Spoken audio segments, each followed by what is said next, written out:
Assalamualaikum warahmatullahi wabarakatuh. Ketemu lagi ya ke kanal Pade Sambal. Halo warga 62 yang budiman dan netizen 60 yang diam-diam nonton juga. Hari ini kita bahas berita internasional yang ya lagi-lagi menyeret nama Malaysia. Bukan karena prestasi, bukan karena budaya, tapi karena label palsu.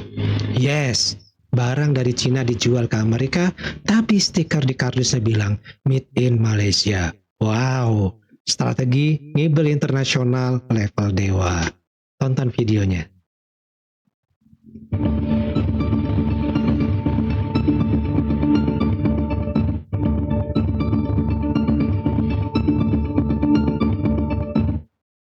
Ya, teman-teman, ini videonya memang sedikit sekali ya, karena ini merupakan berita dari surat kabar online.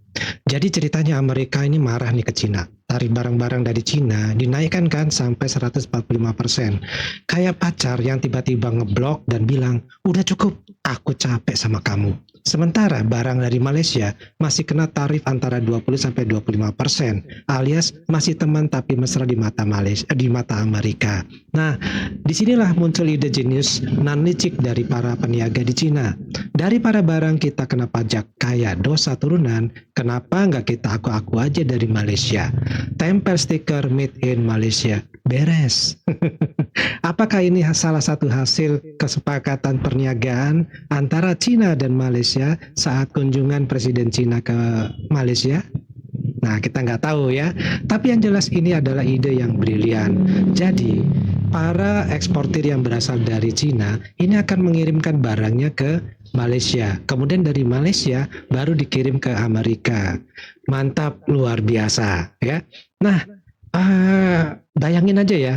Ini gudang di Cina. Pekerja udah ngepek nih ribuan produk, lalu datang supervisor bawa gulungan stiker. Ini dia kunci masa depan ekspor kita, stiker Malaysia. Dari sinilah operasi intelijen logistik dimulai. Barang tetap produk dari Cina, tapi begitu sampai ke pelabuhan langsung diganti jadi KTP-nya ya. Kabar ini sampai juga ke telinga Malaysia. Para ekspor mulai khawatir nih ya, katanya kalau begini terus dunia bakal curiga sama barang dari Malaysia beneran. Nanti semua kiriman diperiksa ketat. Nama baik kami rusak bang. Nah, padahal Malaysia lagi berusaha keras jadi negara paling patuh untuk aturan bersih dari praktek licik. Malah kecipratan masalah karena Cina nebeng nama. Ya, ini resikonya deh kalau kita punya teman baik dari Cina. Itu salah satunya ya. Ini ibarat ada maling pakai seragam satpam, terus si satpam asli yang dituduh maling. Si maling cuma nyengir dari balik CCTV. Lucunya, kenapa Malaysia ya yang dipilih? Kenapa bukan Vietnam? Kenapa pula bukan Laos? Oh iya, karena tarif dari Malaysia kan cuma 20-25% ya. Ini cocok banget nih buat jadi tameng pajak global. Nah, coba bayangin kalau strategi ini berhasil terus. Cina jadi Malaysia, India jadi Bangladesh, Thailand pura-pura jadi Swiss. Besok-besok tahu bulat dadakan diklaim jadi Made in Italy. Seru kan gitu. Nah, kita hidup di dunia di mana label lebih penting daripada isi. Kayak orang yang beli iPhone tapi isinya cuma casing power bank. Wah, luar biasa.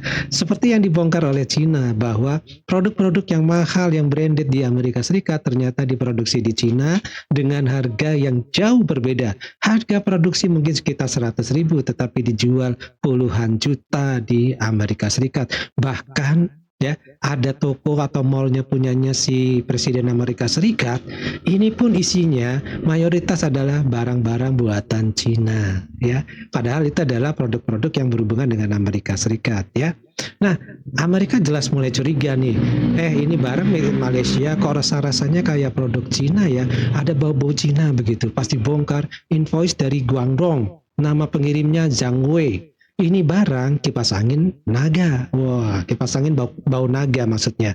Waktu ditanya peniaganya jawab, itu cuma nama Chinese Malaysia aja bang, sumpah, swear katanya.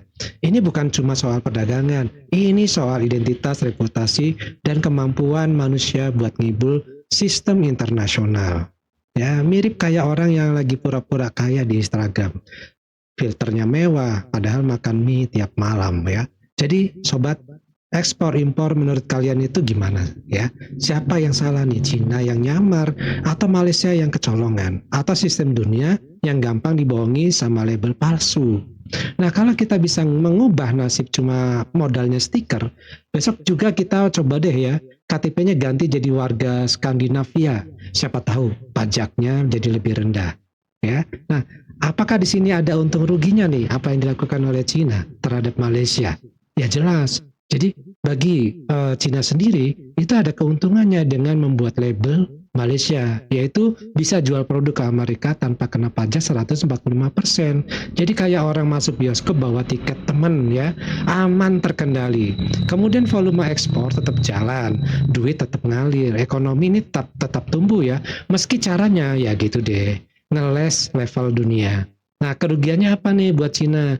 Kalau ketahuan bisa di blacklist, diinvestigasi, dan dicap licik. Amerika bisa bilang, udah barang lu murah, ngibul pula. Nah, padahal mayoritas barang di Amerika Serikat berasal dari Cina.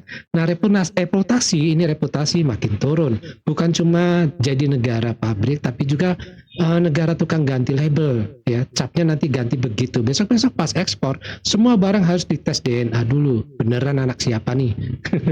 Sementara bagi Malaysia bagaimana? Ada nggak keuntungan kerugiannya? Ada ya. Jadi keuntungan buat Malaysia, sebenarnya ada untung dikit ya. Apa itu? Produk Malaysia itu jadi terkenal walau bukan produknya sendiri. Kayak nama lo viral karena kasus orang lain ya. Kemudian volume ekspor tercatat naik. Padahal isinya barang orang lain ya, ibarat jadi juara lomba tapi yang lari atlet tetangga begitu. Sementara kerugiannya apa? Nama baiknya rusak ya. Barang asli dari Malaysia bisa dianggap palsu juga. Kayak teman baik yang nongkrong sama maling ikut dicurigain. Nah, pemeriksaan makin ketat. Pengiriman Malaysia ke Amerika Serikat itu bisa tertahan ya. Itu lebih lama. Dicek lebih ribet. Cuma gara-gara orang lain nyamar pakai nama Malaysia. Ya, jadi ini bukan cuma soal ekspor ya, ini soal reputasi nasional yang bisa hancur gara-gara satu gulungan stiker. Cina untung gede tapi main licik. Malaysia kayak anak baik yang dituduh nyontek karena duduknya di sebelah Cina gitu.